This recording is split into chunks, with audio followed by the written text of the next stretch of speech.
my fine, fabulous friends, and thank you for joining me for September, October, November, and December, part 3 of my monthly Memorydex cards. So for this layout, I scrap lifted the fabulous Paige Evans.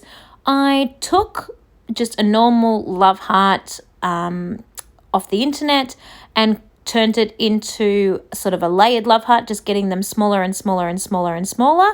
Then I distressed up the edges, make them look a bit rough and choppy, and put a stitching line down the center of them to join them all together. My poor sewing machine started to play up and cause me all sorts of problems, so that has not been a very successful stitching line.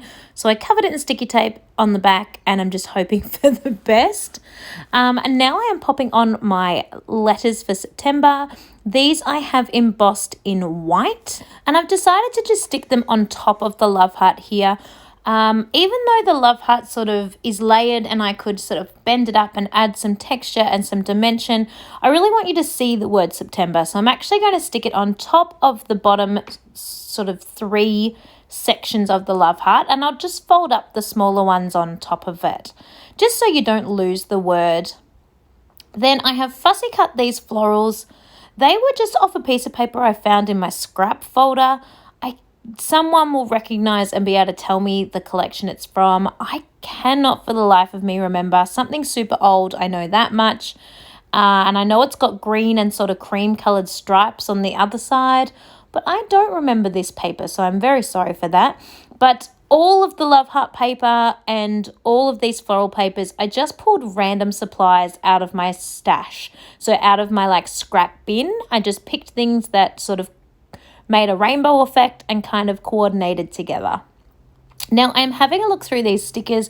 I find these particular stickers super hard to use because the phrases are generally little girl things like pigtails and pretty in pink and stuff like that. And I don't have a little girl, so I do find them a little bit tricky. So every now and then I'm able to find a phrase that's kind of more generic and I'm able to pop onto a layout. And in this particular layout, I really wanted that pinky peach color because I thought it worked really well with the colors on the love heart. So I'm just trying my best to pull things that are going to work. Also size. I really wanted that saying and it was quite large, so I needed to swap it out because it was such a big one. I'm going to pop it up on foam just to give it a little bit more dimension. And this one's basically done. Super quick, super easy. The distressing the edges of the love heart definitely took the longest amount of time, but so effective and super cute. So I love how September worked out. Now October, of course, it is Halloween. This layout this Memorydex card was very much inspired by the fabulous Rachel Lowe. It's not exactly the same as hers, of course, but she has got a Memorydex card with a shaker pocket pumpkin or jack-o'-lantern, which I just thought was super cute. So I have also done that. I did pour my entire packet of sequins in there, but ended up changing my mind, and I probably took about half of them away. So just full disclosure, I did not use that entire pack in the end. It was too many. You couldn't see the sort of the face and the features of the jack-o'-lantern once I'd done that. Then I have already gone ahead and put foam all the way around the outside and a layer. So I've cut out my cut file, then put a layer of acetate down to be like the cover of the shaker pocket. Then I put foam all the way around the edge to be that little bit of dimension. And I'm just adding some glue as well because I find that the foam by itself, even though it's double-sided tape foam, it just is never quite strong enough. So yeah, just adding some glue just for that super strong strength. And so now that's all together, I am ready to put him onto my card. So you can see the whole shaker pocket's all held together, all ready to rock and roll. So I've stuck him on, but I need to put my letters of October sort of sticking on top of the pumpkin so that you can see them. So I end up needing to pop the letter O up on a little bit of foam because it's not got enough pumpkin to sort of hang out on there. So just getting a teeny little skerrick of foam to hold that up a little bit. There we go. Then when it came to embellishing, I really struggled. I had nothing at all that was Halloween at all. So I just used some thickers to write the word boo. And I ended up pulling out my Tim Holtz occasions words and managed to get some, Halloween sayings. And then that little skull and crossbones is actually from a pirate collection that I thought worked well enough for Halloween. So that's what I went with. November. This is kind of the start of when I feel like our Australian weather starts to get really nice and warm. It's still spring, but summer is just around the corner. So I've decided to go with the sun, also because it worked really nicely on that orange back cut file. So as you can see, I hand stitched all the way around the edge of that just by choice, just hand pierce those holes and stitch those all in. I'm not saying very good words today. I apologize for that. I was playing around with the positioning of the sun and where it was going to go, and I decided I liked the idea of the November sort of being right in the center instead of most of the November being covered. So I'm going to place that so it's sticking quite high off the page or off the Memory Dex card so that November is sort of right in that center circle of where the sun belongs. And then I'm actually going to put the middle part of the sun that was cut out behind. So it is still filling the circle, but it's on the back side underneath. So the November is sort of back, there we go, backed in that yellow. So I think that looks really cute.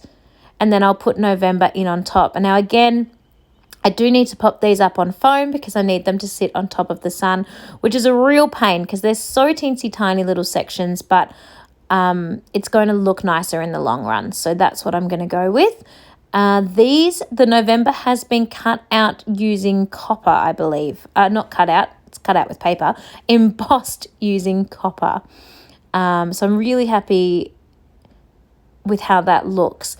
I then make a little bit of a strange turn with my embellishment choices. I've got to admit that this one is not my favorite. It's totally cool and it fits in with the whole collection, but I think if I did these again, I would probably change the general or the final piece of November.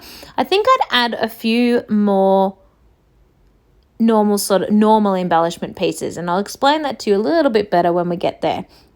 It was definitely a quick and easy Memory Dex card to make. Here I am piecing these teeny tiny bits of foam, just crazy. But yeah, I thought this idea would be cool in my head, but when I actually executed it, I wasn't as thrilled with the outcome, but all good. Let's get this O on so you can finally see what on earth I'm talking about. So I ended up pulling these thickers out of my collection, which I have had trouble using because I feel like they're more like embellishments than they are like thickers, and they are like titles. So I decided to put a whole bunch of these onto this Memory Dex card. So I'm using the pretzel and I'm using the donut and just, all the sort of random ones that are a bit of fun and sort of fun in the sun concept. So just piling these on, and they don't look bad. It is not a bad choice. This is just not my absolute favorite layout. I feel like maybe a butterfly or something else that is a actual piece of ephemera might have looked nice along with these stickers, but this is what I've gone with and this is the finished product. So super quick and easy, and definitely a good way to bash some of those thickers that are a little bit hard to use. So here she is here. As I said, not my favorite, but I don't hate it. I just think it could have done with a few other bits and bobs.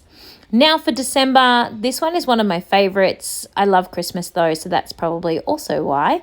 So cut out this little chimney. If you were in a country where you get snow for Christmas, you might add some snow on your chimney.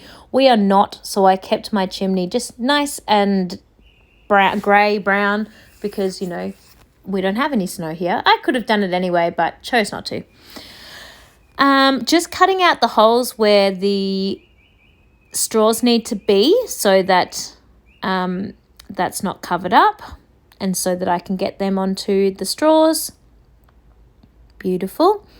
And then again, this idea was very much inspired by Rachel Lowe. She has got some amazing Memory Decks cards over on her Instagram page, so I strongly recommend you check that out.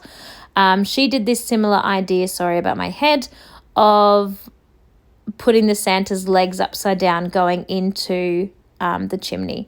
I just made this cut file myself, just threw it together just based on her original design. Then I used embellishments that I pulled off the front of bonbons at Christmas last year, actually. So that reindeer and the holly, they were the decorations that were on the front of our bonbons, which I thought was super cute and didn't want to throw away. So I rescued all of those before they went in the recycling bin. And I just thought they were a really cute addition to this layout. So again, I mentioned in my second part 2 video of this that after I embossed all these letters, they're a little bit curled over. So I have to kind of hold them onto my page to stick them flat again. I'm going to pop the reindeer up on a little bit of foam because it needs some dimension for him. Isn't he fun? And then he is done. Now, I also decided I needed some word phrases. So they are from a Kaiser Craft collection, I believe. And are just super cute and worked really well for what is happening here on this page. The colours, I'm a sucker for traditional Christmas colours, so I thought they worked really well. And that brings me, being December now and the 31st of June, that next month we are going to have Christmas in July over on our channel. It is not going to be every single layout is Christmas in July, but there are going to be 2 days a week where Katie does Christmas in July, and then on the second day I do Christmas in July. So if you're interested to see our Christmas in July series happening next month, make sure you check out those videos. Otherwise, our normal everyday viewing, everyday layouts will be also going up in July as well. So a very busy month. So these are my last 4 Memory Decks cards, September, October, November, and December. I hope you have enjoyed this monthly Memory Decks series. Thank you so much for coming along for the ride and watching me create these, and I cannot wait to share with you what I do next with my Memory Decks box. There is a super sneak peek here at the end of all these cards together in my box, so you can sort of see how they work. I hope you have enjoyed this series, and I can't wait to see you all next time. Thank you so much for watching, and happy scrapping, everyone.